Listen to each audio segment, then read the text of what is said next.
Hello and good afternoon. It's activist Murken Naoyama.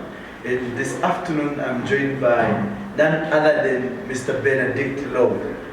How are you this afternoon? Thank you. I'm doing very well, activist Murken. I want to find out in the rest of the Namibian people, who is really Benedick Louw? Well, Benedick Louw is someone that hails from the dusty streets of Chaiplatte in the south of Namibia, more particularly in Cape Town. Someone who finished school there, later on went to join the once glorious movement in the form of the Youth League, went on further to serve also as a secretary in the Mine Workers Union of Namibia, at the Scorpion Zinc branch.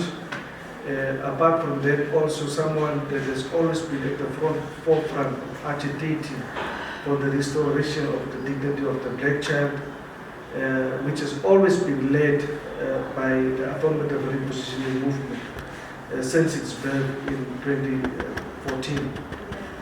What makes Benedick Louw tick? What makes you wake up in the morning? The conditions of the black child.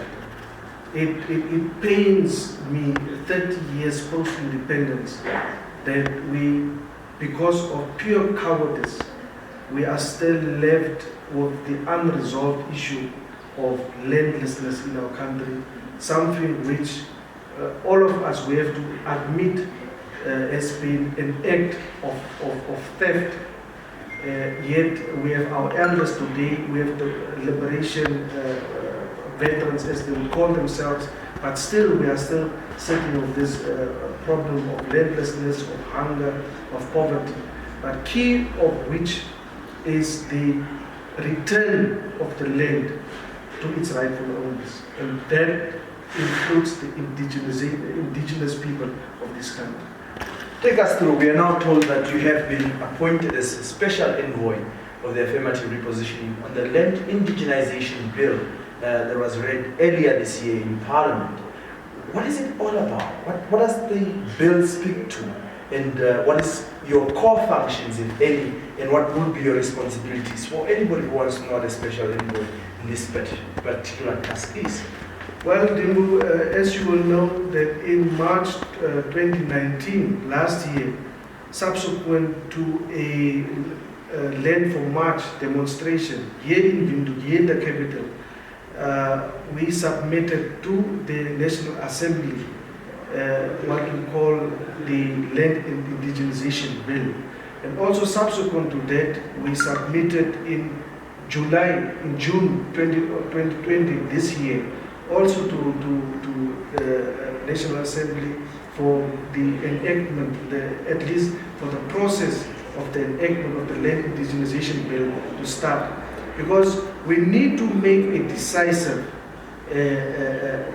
have a decisive resolve on the question of land in our country. And how can we do it? We can best do it through legislative means. So that's what we did already, and that's what we intend to see through. Also, let me in a nutshell, inform fellow activists in the Namibian population at large what the Namibian Indigenization Land Bill stands for. It basically seeks to provide for the indigenization of land. Also, it aims to fulfill the directive of Article 16, subsection 1, which relates to the prohibition and regulation of land, especially when such persons are not Namibian citizens. Also, and which is very important, and at the center of what we are achieving for is to restore, in all earnestness, the dignity of the black child, the dignity of the indigenous Namibian, insofar as land is concerned, insofar as restoring the dignity, all the oppressed, all the landless people of Namibia. And that's what we aim to do. In final analysis, it is also to reaffirm and to give practical meaning to Article 1, subsection 1, which speaks to the empowerment of our people. What are your final thoughts and your final wordings to activists, young activists watching this video now in the land of the brave and also outside in the diaspora? My final thoughts would be that as an activist, you ought to occupy every space, no matter how small or how big, in an effort to advance the gospel, to advocate the gospel of the restoration of the dignity of the black child. Because when you look at poverty, when you look at inequality, when you look at landlessness, when you look at hunger, it has the face of a black child. And the only way we can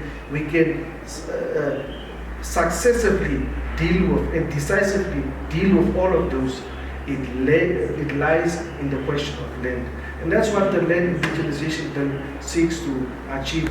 And I remain confident, as the thousands and thousands of activists out there, that we will see this bill through, come whatever might be. Thank you very much. Thank you for staying tuned to us, and we'll have more of these discussions so that you get to know who the real activists behind the activism in the country is, particularly those that are with the affirmative repositioning movement. And stay tuned for more. Thank you.